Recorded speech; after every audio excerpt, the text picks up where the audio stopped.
농마트.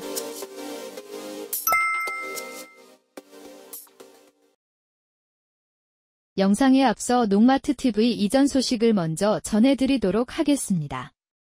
농마트 TV는 기존 논산시 양촌면에 위치해 있었지만 논산시 강경으로 이전하였습니다.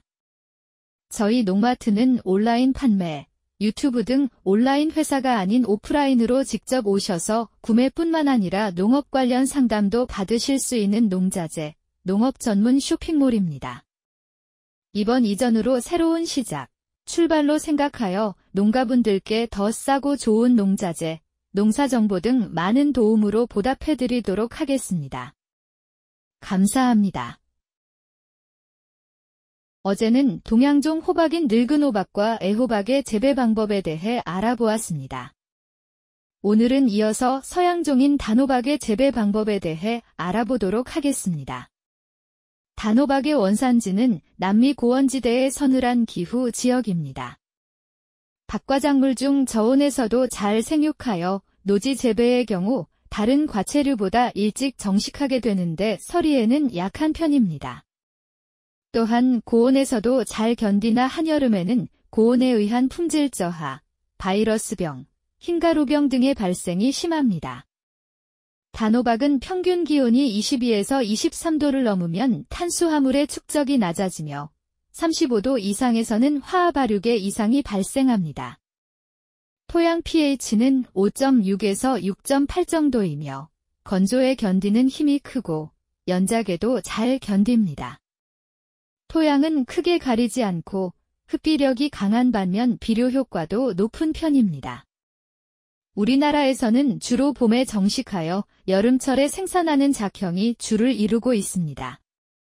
대부분이 노지 재배이므로 그해의 기상 조건에 따라 작황이 불안정하고 품질이 낮아지는 결과를 초래합니다. 파종 및 육묘. 종자를 플러그 트레이 또는 연결 포트 등에 파종하며 파종 후에는 충분한 관수를 합니다. 발화까지 지온을 25에서 28도로 유지하는데 저온기에는 전열선 등을 이용하여 가온하고 젖은 신문지나 부직포 등으로 피복해주면 4-5일이면 발화가 됩니다. 발화 후에는 야간 온도를 12에서 14도로 낮춰 관리합니다. 본엽이 한두 장 정도 되면 야간 온도를 낮춰 암꽃 분화를 촉진하고 단호박은 수분과 온도에 민감하므로 물은 시들지 않도록 주는데 가능한 오전에 주고 옷자람을 방지하기 위해 야간에는 상토 표면에 수분이 남아있지 않도록 관리합니다. 본엽이 3장 정도 되면 잎과 잎이 겹치게 되므로 포트 간격을 넓혀주고 광선이 잘 쪼이고 통풍이 잘 되도록 합니다. 포장 준비 및 정식. 본포는 정식 보름에서 20일 전까지는 밑거름을 시용하고 일항을 만들며 멀칭을 하여 지온을 확보하도록 합니다. 11향은 지력이나 전작물, 제식 밀도, 품종 등에 따라 달라지는데 포장의 비옥도를 감안하여 시비하도록 합니다. 대체로 총 11향은 300평당 질소 15kg, 인산 18kg, 칼륨 15kg 정도로 하고 기비로서는 인산을 제외하고는 3분의 1을 시용하고 나머지는 추비로 사용합니다. 단호박은 흡비력이 왕성한 작물이기 때문에 비료를 너무 많이 주지 않도록 주의해야 합니다. 비료가 많게 되면 잎이 커지고 줄기도 두꺼워지는 등 영양생장형 생육이 되어 착과가 잘 되지 않고 병 발생도 빠르게 나타납니다. 완숙 퇴비는 300평당 2톤 정도로 충분히 시용하도록 합니다. 퇴비는 농마트 TV의 생누룩 퇴비를 추천드립니다. 초기 생육은 비대뿐만 아니라 착과에도 영향을 미치므로 퇴비 등을 충분히 시용하여 뿌리 뻗음을 좋게 만들어 주어야 합니다. 정식은 늦서리에 염려가 없고 정식 포장의 지온이 15도 이상 된 후에 하도록 합니다. 이보다 빨리 정식할 경우에는 비닐 터널 등으로 지온이나 기온을 확보하지 않으면 뿌리 활착이 어렵습니다. 때문에 무리한 조기 정식은 오히려 생육을 지연시키므로 주의를 해야 합니다. 정식 후에는 비닐 터널을 피복하고 밀폐하여 지온을 20도 이상 올려 초기 생육을 촉진시킵니다. 초기 생육기에는 농마트 TV의 해조 추출물 영양제 PFT를 사용해서 생육을 촉진시킬 수 있습니다. 활착이 된 후에는 고온에 장기간 노출될 경우 낙과는 물론 이후에 과실비대에 나쁜 영향을 미치게 되므로 환기를 철저히 합니다. 피복 비닐은 외기온이 높아짐에 따라 벗기며 노지 재배의 경우에는 잡초 발생 및 고온기 지온 상승 억제를 위해 멀칭을 하도록 합니다.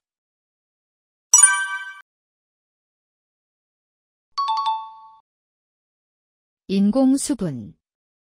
꿀벌 등의 방화곤충에 의한 자연수분으로도 차과가 이루어지나 기온이 낮고 방화곤충의 활동이 둔한 시기에는 확실하게 착과시키기 위해서 인공수분을 합니다. 특히 처음 줄기의 착과 시기에는 방화곤충이 없으므로 인공수분을 하도록 합니다.